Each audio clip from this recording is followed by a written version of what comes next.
All right, second half of this week's workout's a little bit heavier than the previous 2 days that you might have seen earlier. Starting off today with some squats, and it called for a top set of 2 at an RPE of 8. And I decided to push the numbers here despite the fact that my lower back was feeling pretty fatigued after those heavy block pulls that you saw in the last video. But I settled on 232.5 kilograms, which is about 513 pounds, which is also my second attempt from the last meet. So the fact here that I'm able to bang it out for a double at an RPE of 8, which I think is pretty accurate, I'm pretty pumped up about. Squats have been feeling really good lately and they're continuing to progress, and I really haven't felt any issues in my knees in several months. So I'm hoping that soon I'll be able to set some new PRs, as it's been quite a while since I've been able to do that with squats. So after the top set, dropped down to 3 sets of 4 at 187.5 kilograms or 413 pounds.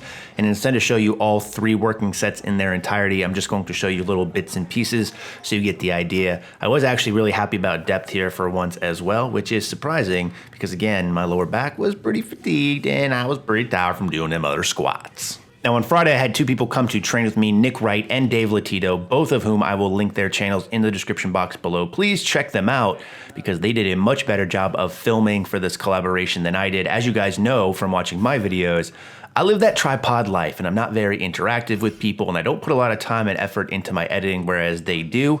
And it shows because they're getting all kinds of subs.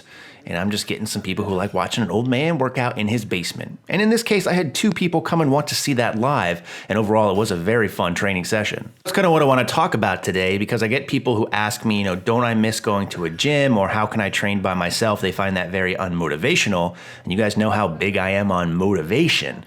But for me personally, I like training alone. I always have. Even when I was going to the gym in my older videos, you can see that for the most part, I never had any training partners or there wasn't that many other people around. That's just how I prefer to train. And I built this own home gym of mine based off of how I train and my own personal preferences. So while the equipment is very minimal, it's all literally I would ever really need for the most part in order to get a good training session in.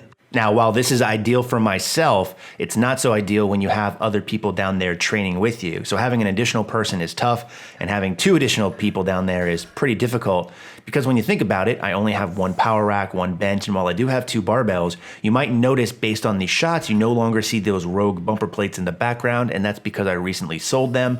So if everyone's trying to do different exercises and depending on what people's strength levels are at, you're really gonna have a tough time moving weights around or having enough weights to accommodate everyone or enough pieces of equipment in general. Now, luckily enough, we all train for powerlifting. Nick and myself have a meet coming up at the end of August, whereas Dave has one later on in September, I believe. So for the most part, it was either going to be a bench squat or deadlift day. And we decided to all start off with deadlifts. They were nice enough to kind of cater towards me. I believe that's what Nick had to do as well. And even though Dave deadlifted and squatted the day before, he stepped it up and deadlifted again as well. Now, as far as my own programming goes, this particular day called for a heavy triple at 8.5. I decided to go with 245 kilos or 540 pounds. Again, given the fact that I hit those heavy squats the day previous and those heavy block pulls earlier in the week, I was pretty fatigued overall during the course of this week. Now, during the actual training session, I felt like these moved extremely slow and pretty ugly, but looking at the video footage of my top set, things actually went really well, and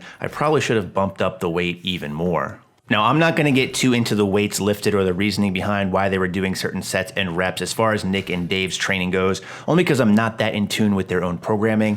However, I will again take this opportunity to highly suggest you check out both Dave and Nick's channel to see their videos. Not only are they much better edited than mine, but they also have more actual random raw clips of us just shooting the shit and talking, having a good time.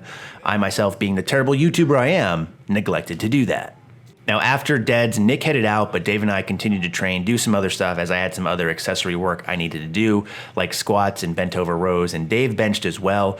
Nothing really too impressive here, just needed to get some stuff moving, and I didn't want to push the numbers too much, as again, I've already done significant work this week. Now, one of the things that I haven't been doing, however, is benching. In fact, I haven't benched in 2 weeks, and if I had an NASM plug, now would be a perfect transition in order to do that, but I don't.